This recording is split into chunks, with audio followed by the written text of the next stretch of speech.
Um, just give me a moment. Mhm. Okay, we can start for today. Okay, good afternoon, everyone. Thank you for joining us today for our student seminar. I'm Nirmalai, and executive member of Sensor Research Interest Group, and I'll be hosting today's talk. The primary aim of our research interest group is to understand and spread the current research needs, trends, and achievements in the field of sensors. The field can include, but not limited to, healthcare, biomedical, agriculture, chemical, basically any field that can benefit from sensor-based research. The student-led seminar is a wonderful opportunity to learn about what our peers are doing, and that can aid or guide us to plan a new research direction or foster collaboration across the UT campus and beyond. Well, without wasting much of your time, I would like to invite today's speaker, Dr. Simon Diosnitz. Simon recently graduated from Cellular and Molecular Biology program at the University of Texas at Austin, with the focus on developing new genetic biosensors. Today, he kindly agreed to talk about his research on engineering bacterial transcription factors to sense poppy alkaloids. Before the talk begins, I would like to remind all of you to please save your questions until the end of the talk, and otherwise you can always ask your questions in the chat box and we will address them after the talk is over. So I'll stop sharing my screen so that Simon can go ahead and start his presentation. Thank you, everyone. Excellent. Thanks for the great introduction. Let's see.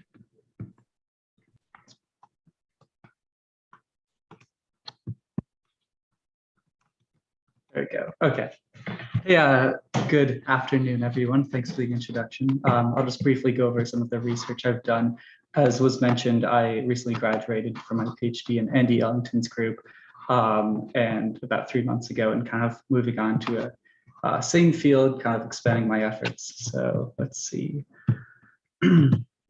So as you are familiar with, the title of my talk is Engineering Bacterial Transcription Factors to Sense Poppy Alkaloids. So I'll just start off by saying that in the grand scheme of things, nature makes the best drugs, right? We can think of cannabidiol produced from a plant.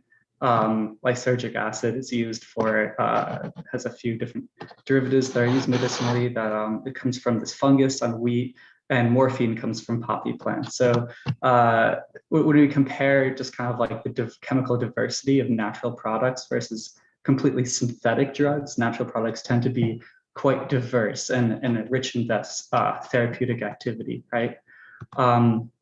However, in terms of scaling up production of natural products, it can be tricky, right? You may have low quantities produced in nature. It's difficult to scale up, and we could have low purity of the target natural products when they're harvesting them from these natural sources. On top of that, they could be from an endangered species, right? So one kind of new technology that's come to fruition in the past, few years, and is really starting to build, is taking these pathways from plants, importing them into a microbe like yeast or bacteria, and fermenting these alkaloids like you would ferment beer, right? So the benefits of that are quite obvious. By having a heterologous pathway, you can have a high purity of the target compound that you want. You're not growing fields of plants that may take months, and instead you can ferment in days.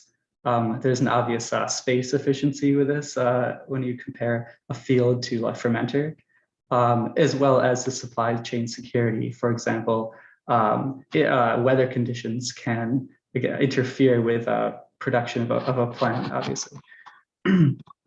So this is actually currently being done, usually at the startup stage at the moment. So Demetrix is one company that's fermenting, or in the works of fermenting cannabinoids and minor cannabinoids too.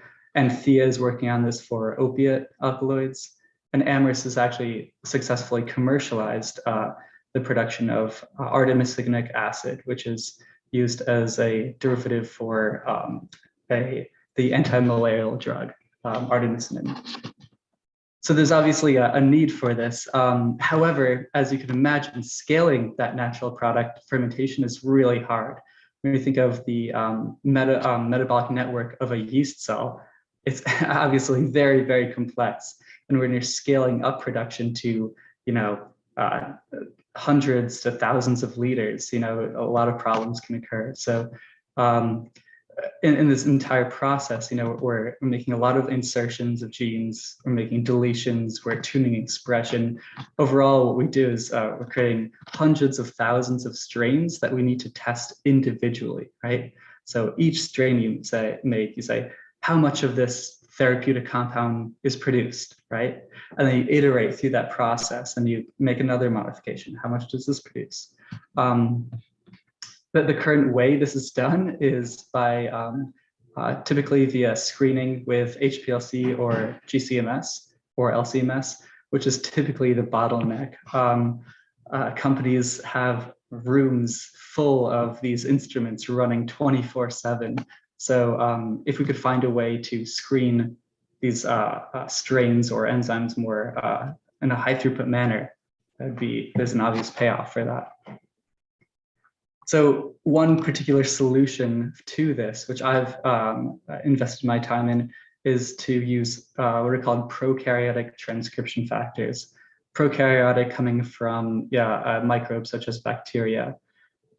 So in this kind of little schematic here, I have a little illustration of how these work mechanistically. And stop me or you can ask questions later to go into more detail.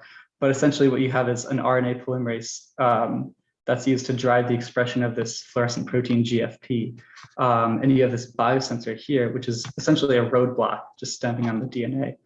When your chemical comes in, this particular chemical, it'll bind to the sensor, come off DNA, and now you get expression of your GFP molecule that's fluorescent. Add more chemical, more dissociation, more fluorescence. So essentially, you are taking using a biosensor to convert a specific chemical concentration into a fluorescent output, right? So you can imagine interfacing this with a simple 96-well plate, which can be automated and really increase throughput screening. So one kind of challenge associated with the deployment of this novel screening method using sensors is that for most chemicals of interest, there doesn't exist a biosensor. Usually HPLC or GCMS is a catch-all type of, we can sense any kind of molecule, just make a method for it. Whereas a sensor is, you have to tailor that sensor for that specific target. So a big question becomes, how can we rapidly engineer a sensor for a chemical of interest? That is, tune the chemical environment of this protein around that ligand, that chemical, specific for that chemical. So I'm not, this is complex admittedly, and I'm not going to go into too much detail with it. We can kind of talk about it if you're interested later on, but here's this method I developed throughout graduate school to quickly apply directed evolution to tailor that binding pocket for chemicals of interest. Essentially, you take a library of your sensor variants, you mutate them in slight ways, you pass that through a selection for repression, that is binding onto DNA when no chemical is present, as a growth-based selection. Then you plate the cells on an agar plate with the chemical of interest, and you screen via fluorescence, which you can then validate, sequence the top variants, validate them, and repeat the process. I know I kind of skimmed through that. I'm not going into detail for sake of time. So one target that I focused on in particular were these opium poppy alkaloids. Besides being decorative plants as poppies, they also produce morphine, which is used as a derivative for a variety of different therapeutics, as people are aware. Besides morphine, though, there are a lot of non-FDA regulated products which also have therapeutic activity. Noscapine and glaucine are used as antitussives in some European countries. Papaverine is FDA approved is used for vasodilation for microsurgeries. THP, tetrahydropapaverine, is a precursor to several pharmaceuticals. And rotundine is used as an anti-anxiety medication. So the question I asked was, can we use this kind of a sensor in my method to engineer specific biosensors for these therapeutic poppy alkaloids. One kind of particular innovation I think I employed for this was this concept of using a generalist. So essentially, when you think of a transcription factor, it's a big pocket, right? A big pocket that fits in a particular compound, right? So if it's a specialist, it may be a small pocket that can only fit in one compound. What you can imagine doing is expanding this pocket so that it can fit in a lot of different compounds. So your compound of interest fits in this generalist pocket. And then you can use evolution to tailor that pocket and kind of customize it around that compound of interest using evolution. So instead of starting with a specialist and kind of expanding it out, we can use these natural generalists, which already have these gigantic binding pockets that recognize a bunch of different compounds. And so what I did was I took a lot of these generalists from different bacteria. I screened them for these compounds I just showed you, and I found this one called RAM-R that was responsive to somewhat to all of them. It's actually from Salmonella. If people are familiar, that's that pathogenic bacteria in egg yolk shells or egg shells. Strange, fun fact. So to cut to the chase, applying this directed evolution method, we can see here on this graph, the result of it is on the x-axis, you have the concentration of noscapine, that compound. On the left is low, on the right is high. And then on the y-axis, you have fluorescence. That's like how much fluorescence are you getting out here? So with our wild type sensor, it was virtually unresponsive at all. Though after rounds of evolution, we started to see a higher response. And so by round of evolution, I mean, we're introducing mutations into this binding pocket to customize it for that compound. So we actually produced quite a sensitive reporter. And that was just noscapine, but this also applied for those 4 other compounds, those other poppy alkaloids. So we could transform this generalist into these specialist sensors for these alkaloids. And not only are they sensitive, but they're also highly specific. So what you're seeing here is just an orthogonality matrix, which shows cross-reactivity. So wild type in generation 1 here in blue are pretty cross-reactive. They can bind to their non-cognate ligand. Though when you get to generation 3 and 4, they're highly specific for just the alkaloid they were evolved for and nothing else. So we then partnered up with Jesse Zhang's group in molecular biology, as well as 2 of their graduate students, Wante Kim and Tate Burkholder. And we solved the crystal structures. So like, what do these proteins actually look like, these evolved proteins? So we're able to solve high resolution X-ray crystal structures of them. And we can see if we overlap the ligands and how they dock, how they bind in this binding pocket, we can see that they kind of adopt these different orientations, which kind of highlights the flexibility and plasticity of this generalist sensor. Furthermore, if we look more closely, take a deeper look into the molecular mechanisms that are used, we can see that the specificity emerges in very different ways. So for example, with noscapine, you're forming these a network of hydrogen bonds to stabilize the ligand. For papaverine, you have this huge tyrosine residue that mutates to a glycine. So it's a big compound, big moiety, that's turning to a hydrogen atom, just one.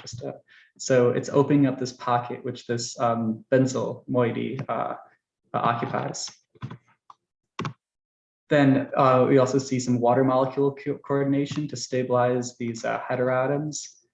And what I like to call a tryptophan sandwich, they call it, which is these 2 big tryptophan groups that kind of sandwich and pin down glycine here. So this is pretty interesting and striking. But so the last part, just to wrap up here, is we have these sensors, that's cool. What can we really do with them? How can we use them to go back to the biocatalyst engineering. How can we use these to accelerate the engineering of strains or enzymes for therapeutic production? So one compound I focused on was tetrahydropapaverine, THP.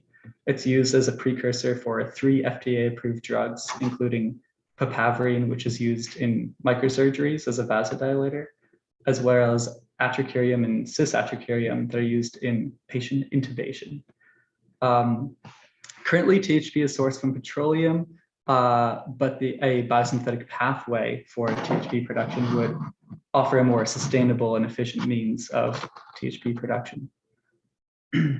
So just to kind of go through how we're going to do this is essentially have a circuit inside a cell. And on one plasmid here, we're expressing this enzyme, an O-methyltransferase here. On the separate plasmid, we're going to have this sensor that's going to block the expression of GFP. So once our THP is present, then we'll get GFP expression. So we're adding in our substrate, norlaudinysine here. And with an inactive enzyme, we don't get any fluorescence. However, with an active enzyme, it can now add these methyl groups onto this compound, convert it into THP, and now the sensor is relieved of repression, comes off DNA, and we get a fluorescent signal. So inactive, no fluorescence, active, fluorescence. And we can just easily screen colonies on a plate using this method. So over 4 rounds of evolution, we observed 7 mutations crop up that increase the ability of this enzyme to produce THP and methylate this product. And after doing some LCMS analysis, if you can see that, on the left, you're seeing the substrate, what we're putting in. And on the right, you're seeing the THP, the fully methylated product. Dead enzyme, no conversion. Wild type, you produce an intermediate version with 2 methyls. And then generation 1, 2, 3, and 4, by the time we get to 4, we're producing that fully methylated THP product. And generation 5 is worse, but we'll not talk about that. So, this is a big thanks to Kristen Blake and Kamyab, Kristen Blake from the mass spec facility, who helped out with this. So this is just like going back, this is just an example of how we can use these sensors to accelerate enzyme engineering. And that's pretty much my research thus far. Into the future, though, I really intend to apply this for engineering enzymes or accelerating the pace at which we can engineer enzymes for pharmaceutical applications.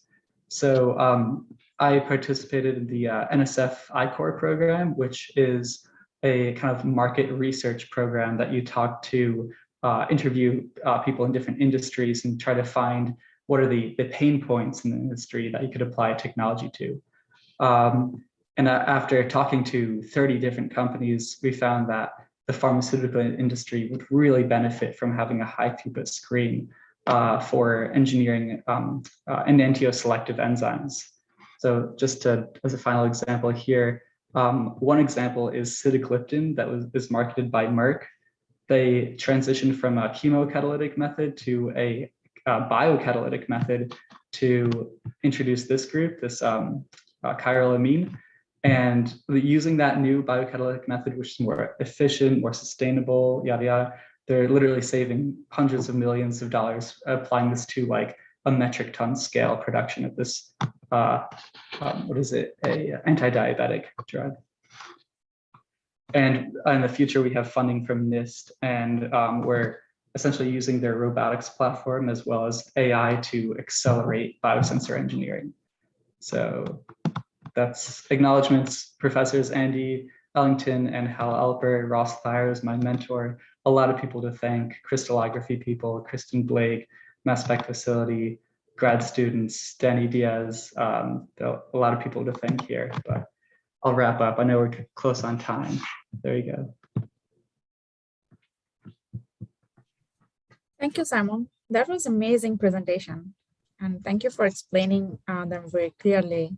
So I would like to open up the platform for the audience. If they have any questions, please feel free to ask or write them down in the chat box.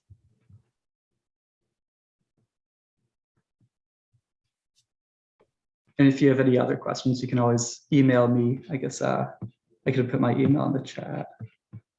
That would be very helpful. Thank you. Right. Yeah. Yes. Minir asked a question that says, is this method already industrialized? Ooh, that's a really good question. So let's see. There was this one startup called, they used to be called Prospect Bio. That was based in Boston, and they were developing sensors. They didn't. I think they were in like stealth mode, and they didn't really have much like a product out. But they got acquired by Zymergen, which is this bigger synthetic biology company in the Bay Area. But as far as I know, I am not aware. A lot of companies are interested in this technology, and I actually interned at a company whose focus was to develop sensors for high throughput screening. But as far as I'm aware, it's not in practice, like at scale. I actually have one question. So right now you are trying to commercialize your product, right? So is there any challenges that you can think of, like research-wise? Is there any bottlenecks? Is there any challenges that can be a huge issue on the way of its commercialization? Yeah, there are a number of challenges for sure. Okay. One is kind of, in a way, this is a one-off thing, right? This is really surprising. It's really exciting. How reproducible is it, right? Can we apply this for, what range of compounds can we apply this to? That's a big question mark. That's kind of the limits of chemical structure space that I'm trying to explore at the moment. Okay. But another big challenge is, it kind of makes sense, but if you want to introduce a new technology into an existing company's workflow, you really need to kind of fit to their rules. How did they do it? Make it as simple as possible, right? And so when I'm conducting these assays, to me, I'm like, oh, this is really simple. You just add a bacteria to a culture, grow it, spin it down, read fluorescence. But you really want to make it as simple as possible for anyone to use to make it adoptable. So I think, especially when you consider like maybe some of your backgrounds in mechanical engineering or other engineering fields, I think one is, how do you implement it? How do you create maybe like a device or something where you can kind of easily introduce this technology to an industry where they just add their sample and see fluorescence or something like that. Good question. Well, thank you for answering my questions. And if is there anyone else who would want to ask any questions?